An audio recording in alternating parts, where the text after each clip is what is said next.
Commission for October 20th. David, please take the roll. Joe Plankus. Here. Larry Kemper. Here. Steve Latour. Here. Carrie Larison. Okay, we have a quorum. John and Brian are not available this evening. Next step is Pledge of Allegiance, please. Pledge allegiance To the flag of the United States of America and to the republic for which it stands, one nation, under God, indivisible, with liberty and justice for all. Thank you very much. We do have some changes to the agenda this evening. We are pulling the financial matters from the clerk treasurer's reports from the agenda. We'll cover that next month. And we're also pulling action items 1 and 2, which we will move to the November meeting also. Okay, next item, approval of minutes. Any questions on the minutes? Any changes? Hearing none, I'm open for a motion for approval. I'll motion to approve the minutes. Okay, second? Second. Okay, motion by Steve Latour, second by Larry Kemper. All in favor, please signify by saying aye. David, please take the roll. Joe Plankus. Aye. Larry Kemper. Aye. Steve Latour. Aye. Okay, motion passes 3-0. Thank you very much. Approval of executive session memorandum. Any comments or changes to the memorandum? Hearing none, open for a motion for approval. Motion to approve. I'll second. Okay, motion by Larry Kemper, second by Steve Latour. All in favor, please signify by saying aye. David? Joe Plankus. Aye. Larry Kemper. Aye. Steve Latour. Aye. Okay, motion passes 3-0. Thank you. Next item is approval of claims. Any questions or comments on claims? Okay, hearing none, open for a motion for approval. I'll motion to approve claims. Second. Okay, motion by Steve, second by Larry. All in favor, please signify by saying aye. David? Joe Plankus. Aye. Larry Kemper. Aye. Steve Latour. Aye. Okay, executive report, executive director report. Thank you, Mr. President. My mic working? Yeah. Okay. All right.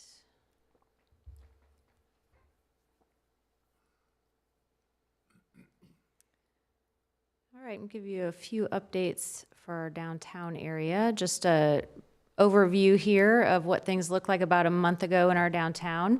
This is Grand Junction Plaza, of course, right in this area. Sun King making quite a bit of progress. And if you happen to be downtown near the H Steakhouse, you'll see they have a lot of the facade that is starting to go up, really starting to look like it will when it's complete.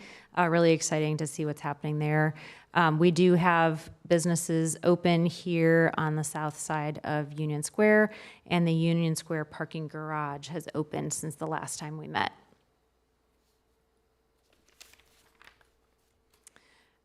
Just a little highlight of some of the ribbon cuttings that have happened there at Union Square over the last couple of months. Everbowl and the Spark at Union and Pure Bar have all opened somewhat recently, and Lake City, I think, is opening soon if it has not already. It's open now. It is open, thank you.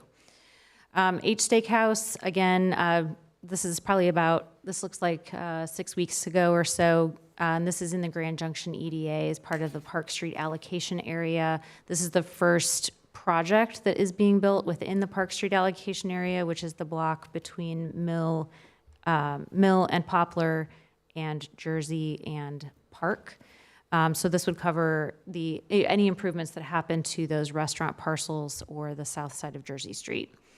This project is about a $5 million investment. Really excited to see this open up here, hopefully by the end of the year, so that we can all start enjoying some fine dining here at Grand Junction. We'll volunteer for soft opening. Yeah, that's a really great idea. Maybe they can have samples at their ribbon cutting. That'd be great.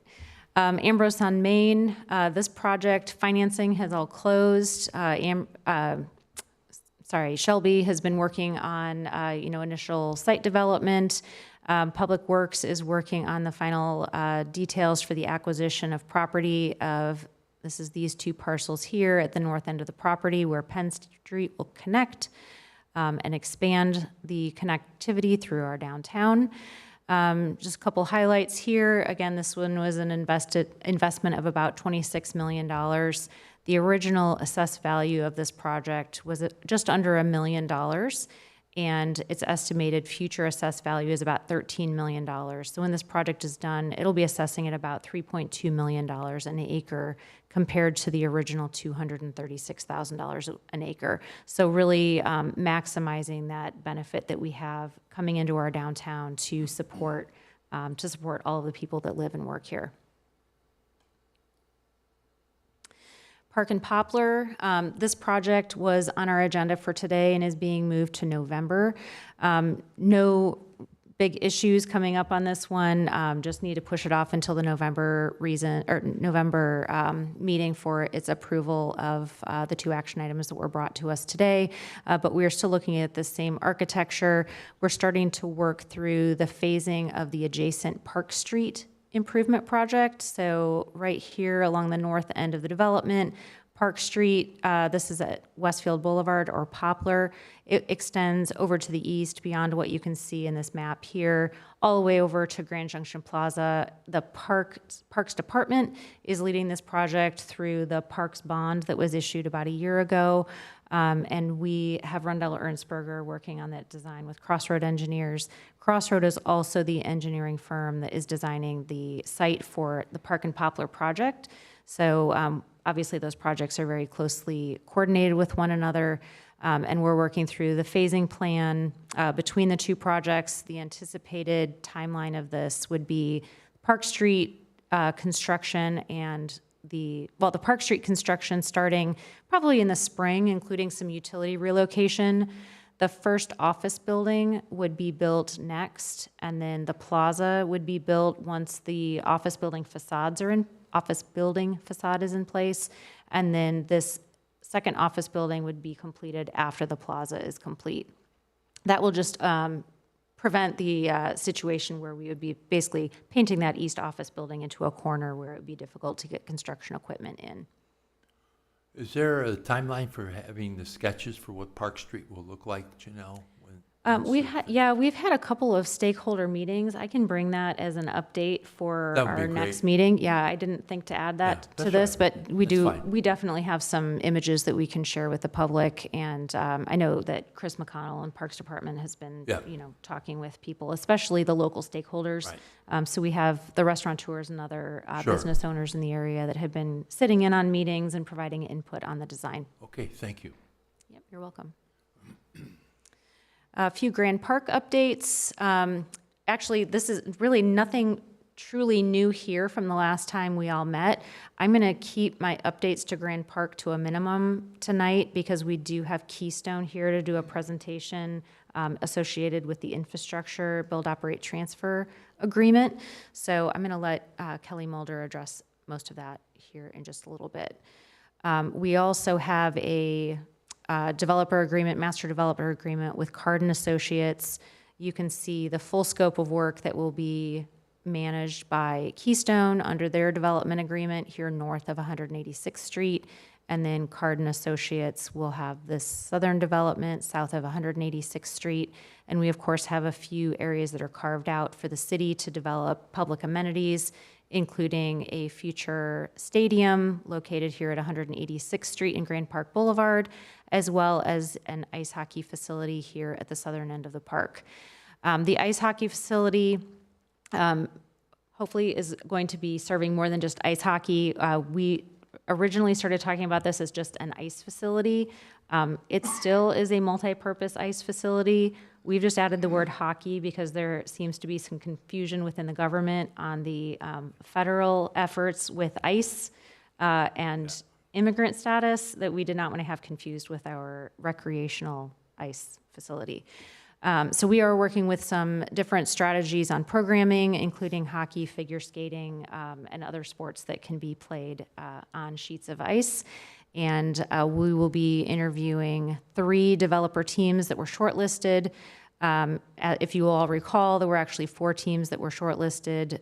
Cardin Associates has opted not to propose and have instead been brought in as an advisor to the Redevelopment Commission and the city to help us work through procurement and then also navigate through operational agreements and really help be an extra set of eyes and ears for the city because they have more expertise in this than any of the rest of us in the room.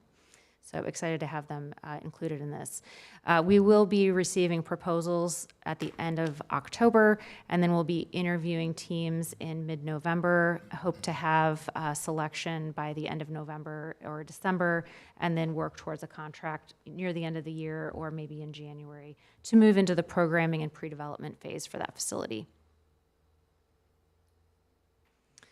Just another bird's eye view of the southern portion of the development. No other updates here. And then a quick few updates on the North Point developments. Claire, do you want to go through this? I mean, I'm happy to give highlights here unless you want to present. It's totally up to you. Since Claire's been presenting these to City Council, she probably knows a few more of the details than I do, so we'll have her give you guys a rundown. So, vegan headquarters, we actually just broke ground. We had a groundbreaking ceremony last week, and it was phenomenal. They've been doing a lot of site work, hoping to get that completely done by the end of next year, which is very ambitious of them. But we're excited to have their new headquarters here. 80,000 square foot facility. They were awarded a 10-year tax abatement that you can see that step down right there. Bringing new jobs to Westfield. They're relocating their headquarters from Zionsville just because they ran out of real estate there. So very excited to have them come and operate in the community. This just shows an abatement model. I like to present the phasing in of the real property tax abatements because there's a misconception that the taxing units would not collect any sort of taxing benefit during an abatement structure, but you do collect the land taxes and that value continuously. It's just the improvements on the property. So when you bring that building online, that's when you start the phasing in of the taxes.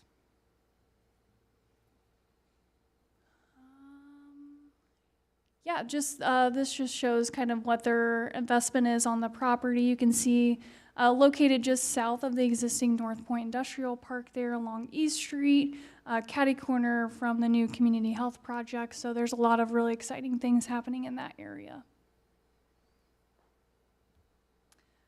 Just recently, was that last week? Yeah, last week, Patch Development, they're building a 80,000 square foot speculative building. Speculative meaning that there's no end user at this time. This will go on the corner of East Street and, what's that crossroads there? Sorry, I don't have the map right there. Oh yeah, Grassy Branch. Originally, this was an approved project back a couple of years ago, just on the northern parcel there for 55,000 square foot industrial building, but no progress was made. So Patch came to us. They wanted to assemble those two parcels that you can see in green there and build a little bit of a larger building and do it within a year. So now we've incorporated in our resolutions for real property tax and personal property tax abatements, we make them stick to a timeline so we ensure that there is progress being made on the properties and developers aren't just holding the land indefinitely. So yeah, that kind of just walks through what I just said. And then here's just a really good timeline of other industrial projects that have been brought forth in front of the council. So Trailside, phase 1 and phase 2, you can see right below Patch. So we're excited that there's going to be some real estate coming online for us to propose some really good projects with. So. And that was everything I was planning to present on today, unless you guys have any questions on any other projects you'd like to talk through. Thank you, Claire. Okay. Okay, is that it, Janelle? That is it. Okay. Thank you very much. Good report. I'm looking forward for the formal presentation here a little bit. Old business, we have none. Under new business, as I indicated, the first two items are moved to November meeting. The first action item we have is resolution number 46-2025, a resolution of the City of Westfield Redevelopment Commission regarding master development agreement with Card and Associates. Janelle? Thank you, Mr. President. So this is the master development agreement resolution authorizing the master development agreement with Cardin Associates for the southern portion of Grand Park. I can bring the resolution up here, but I know that Billy also is here from Cardin Associates, Billy Bunkfaust, and I know he would be happy to answer any questions that you guys have about their plans for the development that he has ready at this time. They are going to be moving through in the next 9 months or so, the development plan process. So we're at the very early stages of working through those details between the city and the developer. But I'm sure that he'd be happy to talk a little bit about the project before we get into the details of the resolution. Thank you. Do you want me to bring up any of the exhibits that I just showed? Just bring up the site plan. Okay, I can do that. Good evening. For the record, Billy Bunkfist, president of Cardin Associates and proud Westfield resident. Excited to be here today to talk to you about everything that we're doing with Grand Park South, as it's currently called. Director Fairman did a great job summarizing it, but just again, quick backdrop of Cardin Associates. We are a developer that understands what sports can do for a community. And so as we all know from Grand Park, sports are an immense driver of but-for economic impact. And so through that, Cardin Associates has been able to strategically leverage those developments to allow for a comprehensive community asset, much like you see is contemplated here with Grand Park South. So the difference between this and what Cardin Associates usually does is, again, the Economic Development Office has done a great job putting forth kind of the floor plan of what they want to see here, that base plan of what has to happen in Grand Park.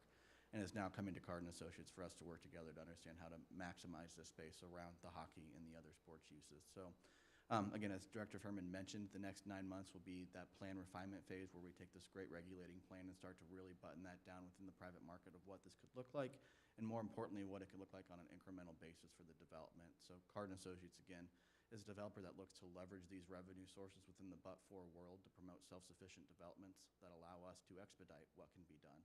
And so we look forward to working with the Economic Development Office, this body, and others to help promote this development to highest and best and bring it forth as quickly as we can.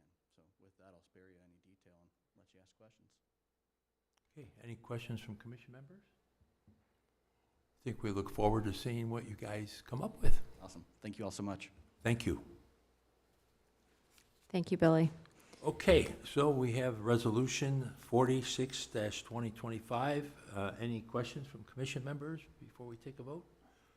If not, I'm looking forward to I want to do just a Oh. brief description on Okay. this agreement. This is similar to the agreement that we've executed previously with Keystone, where we'll have a master development that is for the development of the overall site, and then individual projects within that development will come to you separately that will define more specifically what any incentives are for those portions of the development that are happening underneath that scope of work. So I just want to be sure that you Okay, understand, no, this is the that's first great. of a handful of agreements that you will see over years associated with Grand Park South. Good clarification, Janelle, thank you. Okay, I'm open for a motion for approval. Motion to approve? I will second. Okay, motion by Larry Kemper, second by Steve Latour. David, please take the roll. Joe Plankis. Aye. Larry Kemper. Aye. Steve Latour. Aye. Okay, motion passes 3-0, thank you. Next, we have a public hearing on the Grand Park District Infrastructure, BOT recommendation and execution of PPA. Janelle? Before we start the public hearing portion, I have Kelly Mulder here from Keystone Group to do a presentation about their plans for the infrastructure development. Okay, great. Come on up. Hello, thank you for having me tonight. Kelly Mulder, VP of Development with Keystone. We're excited to be here and kind of walk you through our vision, what we're planning to do, which all started with the city and obviously the master plan that you guys had all commissioned. And if you click the next slide, we'll keep this moving. So from the master plan that we've taken, we're diving into that, and our really next steps is how do we start to make that real, right? So that we can start to develop what's out there. So pretty much what you're looking at here, we're using all the metrics that you see in that. They did cross-sections of all of the streets, what they wanted the green and public spaces to be. So taking that vision, we'll hit the next one. What we're trying to do is really firm that up to get a little bit more to what you see to the right, right? So we're gonna define where all those parcels are. We are looking at each one of those street sections to make sure that it works and functions. And then we're also starting to do some behind the scenes, I guess you'd say, looking at what's gonna happen. So we're doing traffic studies, we're doing a utility study. Utility study not only tells us what's out there now, but it also looks at the whole development. So we start to know what's gonna be coming. So we can plan for that, and then as each parcel comes along, we'll start to bifurcate that and do what we have to in decent chunks, so we're not taking it all on at once.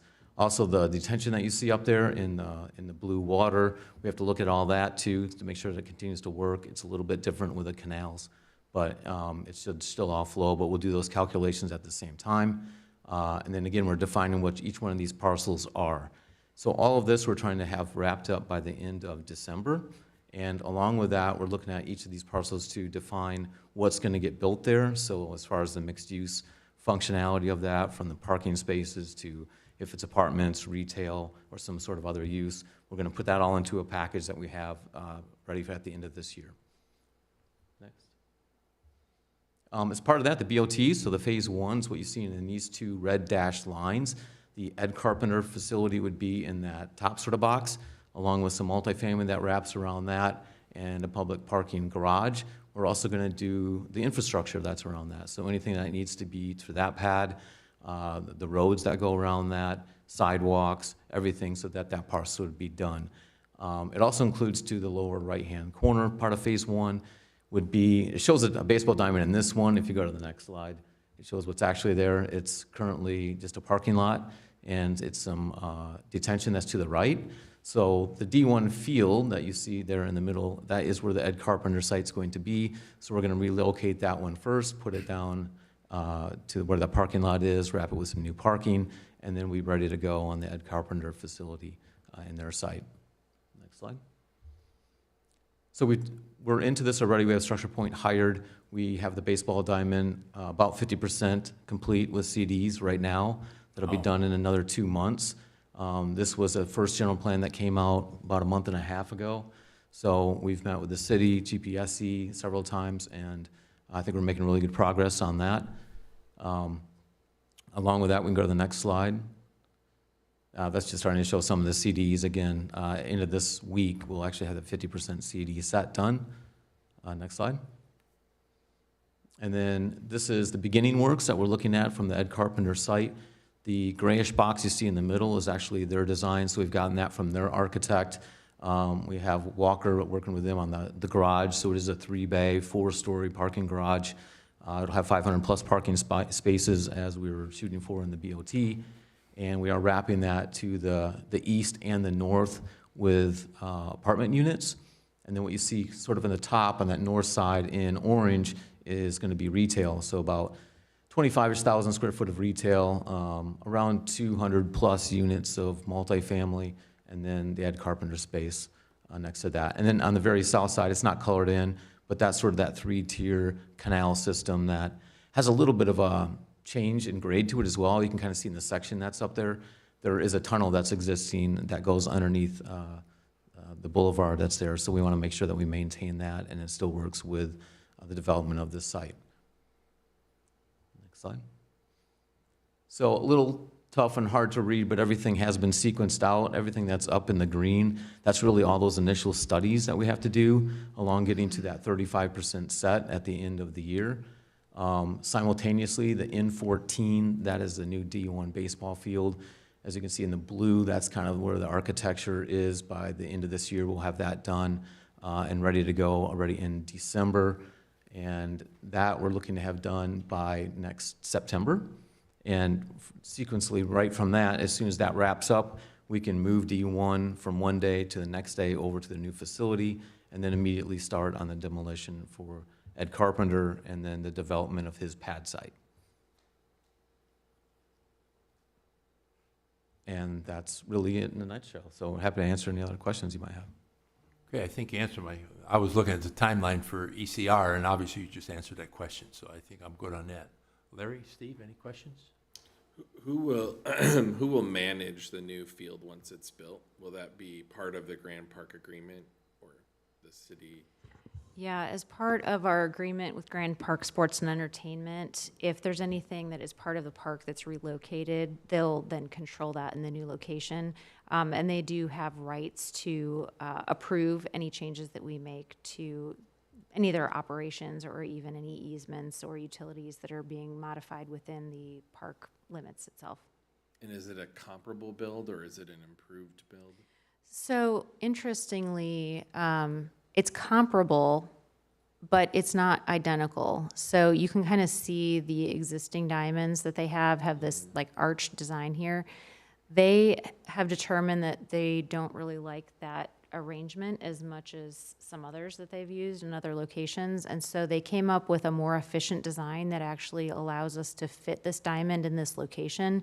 It would otherwise not. And you can see kind of here up to the north, that's a portion that I'm assuming needs to go away on that northern diamond. It would if they wanted to expand in the orange to use bleachers. Got it. So we don't have to do that day one, but it's set up that it would work if they want to. Great. What it does really display well is how much extra space there is available in those existing diamonds that they don't really need. So this has allowed it to be more efficient and then allows the city and Keystone to, in the future, redevelop this site, whether we have a parking garage with housing and retail or had something like,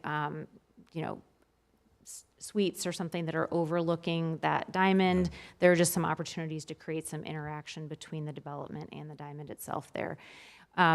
Any upgrades that are not just based on code updates. So for example, lighting is more efficient now than when the park was originally built. So they'll get an upgrade on their lighting because of technology. But for example, if they wanted to upgrade their lighting, I know we talked earlier today about if they wanted to update their lighting so they could do lighting shows, with multicolors and everything, that is an expense that we could potentially pay for out of the escrow that's set up with the Grand Park Sports and Entertainment agreement with the city. That would have to be agreed to by Grand Park Sports and Entertainment and the Redevelopment Commission and the city, but it would allow them to pay for those using money that's already set aside for improvements at the park. Okay. And is this part of the ticketing complex, and how that section's ticketed and you have to pass through? Yes. So you'll be still ticketing to get in? Correct. Okay. So initially, it's going to be surface parking there is what I see in the sketch. Yes. And will there be a scoreboard? There will. There will be a scoreboard. Okay, any other questions? Okay, thank you very much. We'll go next, I think, to the public hearing. We'll open up the public hearing at 6:28. We have any speakers that would present themselves to the podium? David, do we have anything that we've gotten through email? None at this time. Okay. With that being said, and no one to speak, we'll close the public hearing at 6:28.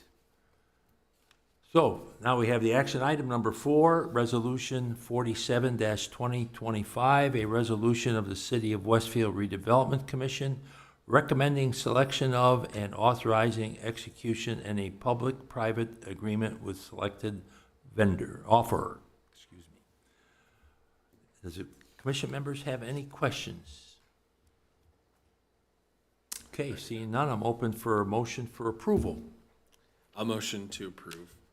Okay, second? Second. Okay, motion by Steve Latour, second by Larry Kemper. David, please take the roll. Joe Plankus, Aye. Larry Kemper, Aye. Steve Latour. Aye. Okay, motion passes 3-0. Thank you very much. Thank you for the presentation. That's very enlightening. We appreciate that. Anything else for other business, Janelle, at this time? I have nothing else. Okay, do I have a motion for, Steve?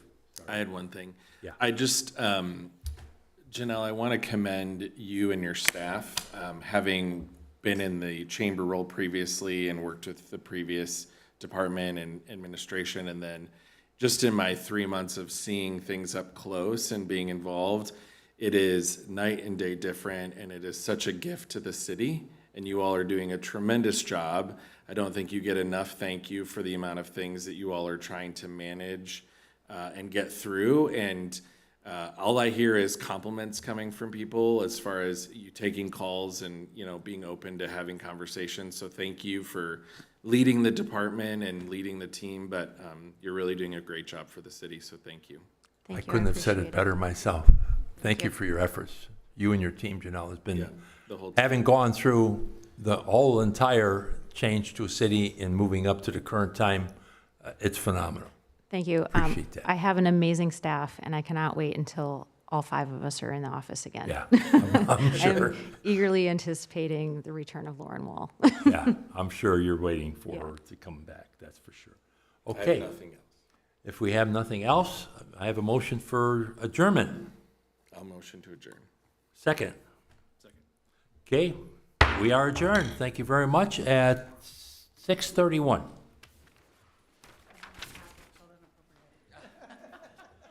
Everybody wait to sign papers.